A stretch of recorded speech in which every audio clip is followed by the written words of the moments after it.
Hello everyone, welcome to Management Kaksha, a one-stop solution for all your management queries. We are continuing with the organizing series. To watch the previous video on the first 7 principles of organizing, click on the link above. Note that this is a continuation video, so do watch the earlier video for better understanding. In today's video, we'll be discussing the principles of organizing. The first 7 principles are already covered in the previous video. We'll continue with the next 7 principles in this video. Important questions for this topic will be shared at the end of the video, so hang in there.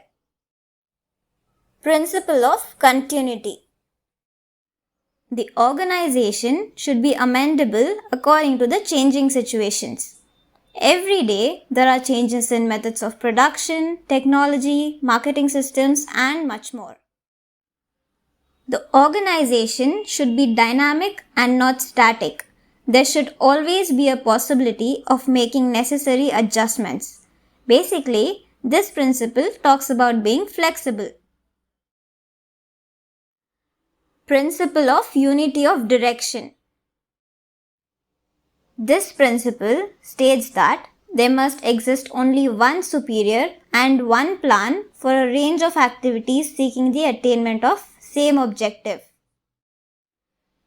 On the basis of this principle, those tasks which are aligned towards the same objective should be led by one manager using a single plan.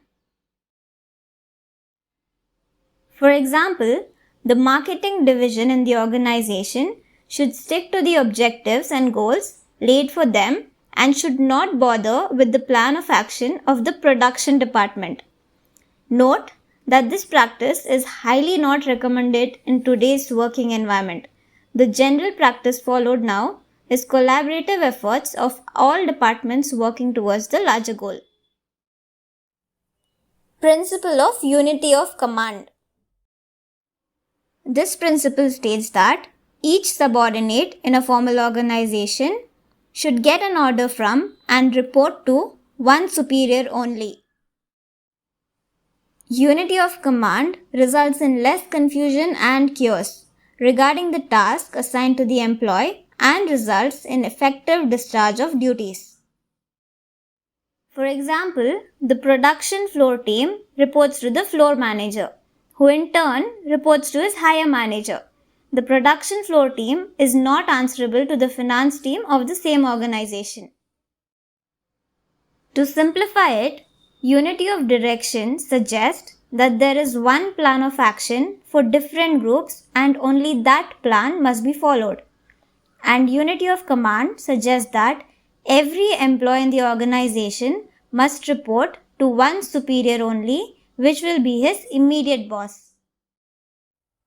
Principle of exception.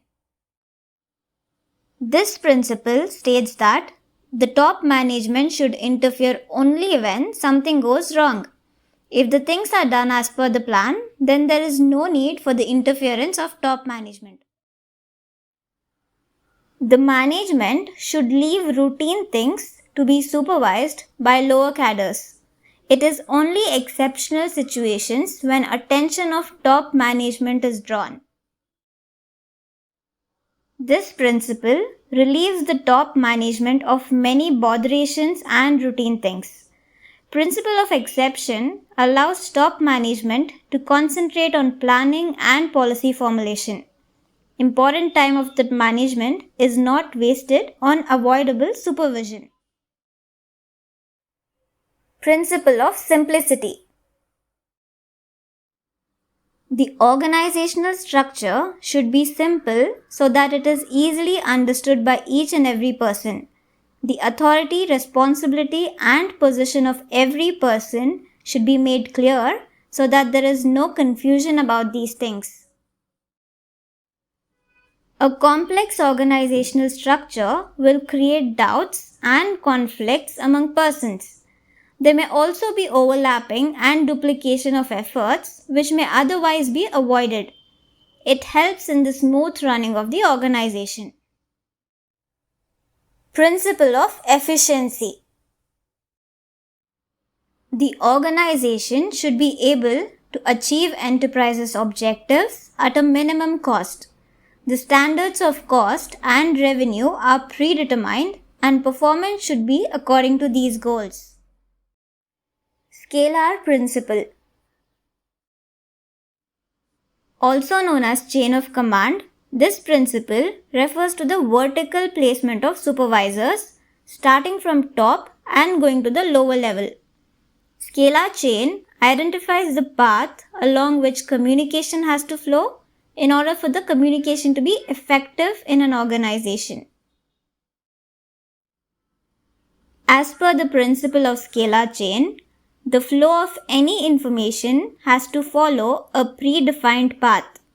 That is, to avoid any kind of ambiguity, information has to flow from one supervisor to the one in the lowest position. There you go. All the 14 important principles of organizing are covered. Now let's have a look at the important questions for this topic. Does principle of unity of command and principle of unity of direction mean the same thing? Explain. Answer.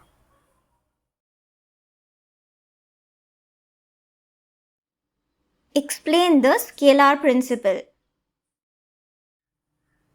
Answer. In the next video, we'll discuss the organizational structure and its importance. So stay tuned. And don't forget to like, share and subscribe for more such content.